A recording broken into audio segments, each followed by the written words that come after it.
Ya, pemirsa, untuk mengetahui informasi selengkapnya mengenai pemeriksaan Ketua KPK nonaktif Abraham Samad, kita terhubung dengan Kabid Humas Polda Sulselbar, Kombes Pol Endi Sutendi. Pak Endi.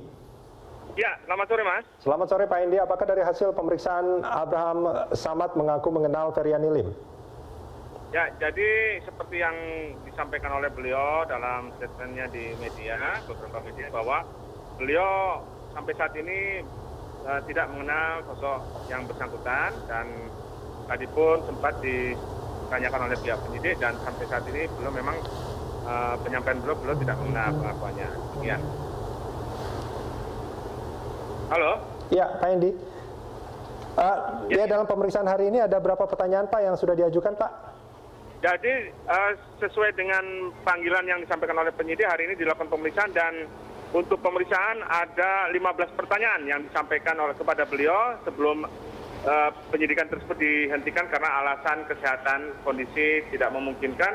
Beliau menjawab pertanyaan-pertanyaan dari penyidik sehingga penyidikan dihentikan, dan 15 pertanyaan dan akan dijadwal ulang. 15 pertanyaan yang baru ditanyakan ya Pak ya. Ini dari berapa pertanyaan yang direncanakan sebelumnya Pak? Kalau pertanyaan direncanakan tentunya lebih dari 15 karena akan terus berkembang ketika beliau ditanya terus menjawab, dan itu pasti akan berkembang dalam proses penyidikan. Oke, Pak, menurut pengakuan Abraham Samad apa saja selain bahwa dia tidak mengenal Feryani Lim? Ya, sesuai mungkin pemirsa dengar dan juga rekan-rekan teman-teman media dengar bahwa beliau memang selama ini dari awal sampai saat ini mengaku tidak mengenal yang bersangkutan.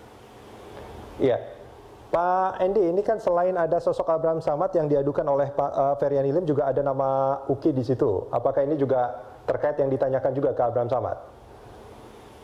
Untuk materi-materi pemeriksaan memang belum tuntas, baru 15 pertanyaan dan baru 1-2 pertanyaan yang mengarah untuk kasus atau pasal yang disangkakan. Jadi untuk masalah yang lain-lain belum disentuh oleh penyidik karena 15 pertanyaan tersebut langsung dihentikan.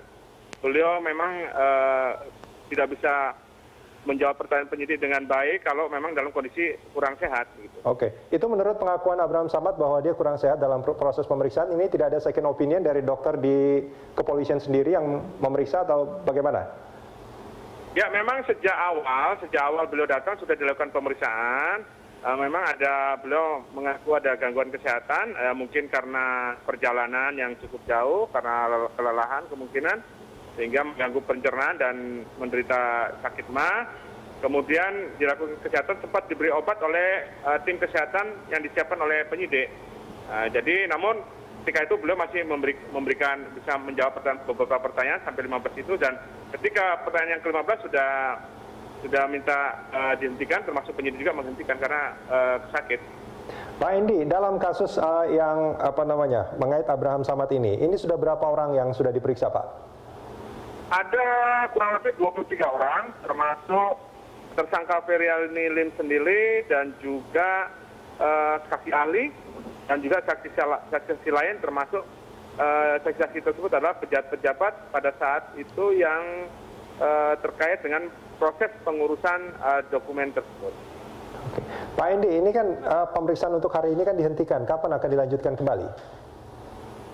Pemeriksaan akan dijadwal ulang oleh penyidik. Tentunya penyidik akan berkoordinasi, akan memantau, melihat perkembangan situasi dan kondisi khususnya kesehatan beliau. Ya, kita harapkan dalam waktu lama beliau sudah pulih kembali dan bisa memberikan keterangan, memberikan keterangan lanjutan dalam rangka pemeriksaan tersebut, sehingga kasus ini bisa cepat selesai atau tuntas dalam proses penyidikannya atau pemeriksaannya untuk mendapatkan kepastian hukum.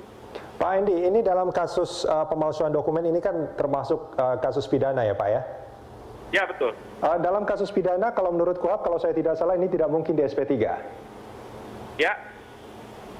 Artinya Polri tidak akan mengeluarkan SP3 dalam kasus ini? Ya, jadi masalah kasus SP3 dan sampai saat ini kita belum ada arah ke sana. Yang jelas untuk penyidik masih konsentrasi untuk melanjutkan proses pemeriksaan, dan ini adalah tahap pemeriksaan terhadap tersangka Bapak Abraham Samad. Dan untuk lain-lain itu belum ada. Kita masih tetap konsentrasi penyidikan berjalan terus. Oke, Pak Endi, tadi dikatakan bahwa sudah ada 23 orang yang diperiksa, termasuk juga Abraham Samad di sana ya. Selain 23 orang ini, apakah masih ada orang-orang lain yang mungkin juga akan diperiksa oleh penyidik? Jadi 23 itu saksi saja, di luar Pak Abraham Samad, jadi saksi saja 23 untuk Pak Abraham Samad tersendiri, mereka saksi daripada Pak Abraham Samad dan juga saksi daripada Feryani Lim. Kemudian untuk saksi-saksi lain atau mungkin ada pemeriksaan terhadap pihak lainnya, itu tentunya penyidik akan menunggu perkembangan dari proses penyidikan yang ada ini. Jika diperlukan penambahan saksi atau pemeriksaan lanjutan atau berita acara konfrontir, ya tentu akan dilakukan oleh penyidik, mengingat proses pentingnya penyidikan tersebut. Itu tergantung daripada pihak penyidik. Oke. Pak Endi, ini kan kasusnya pemalsuan dokumen saja ya Pak ya, tidak ada pasal lain selain itu yang dikenakan kepada Abraham Samad? Ya, pasal yang dikenakan adalah memang terkait pemalsuan dokumen atau administrasi kependudukan, yaitu pasal 264 ayat 1, 266 ayat 1, kemudian junto 5556 KUHP dan juga pasal 93 Undang-Undang Nomor 23 Tahun 2006 yang telah diperbarui dengan Undang-Undang Nomor 24 Tahun 2013 tentang administrasi kependudukan. Ini yang diterapkan oleh pihak penyidik. Penyidik dalam hal ini menerapkan pasal-pasal tersebut dan ini akan unsur-unsur pasalnya akan dipertanyakan nanti di dalam proses penyidikan. Ancaman hukumannya berapa tahun, Pak?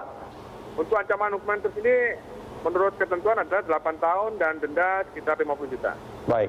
Pak Endi Sutendi, terima kasih banyak Pak sudah bersama kami di Prime Time Talk.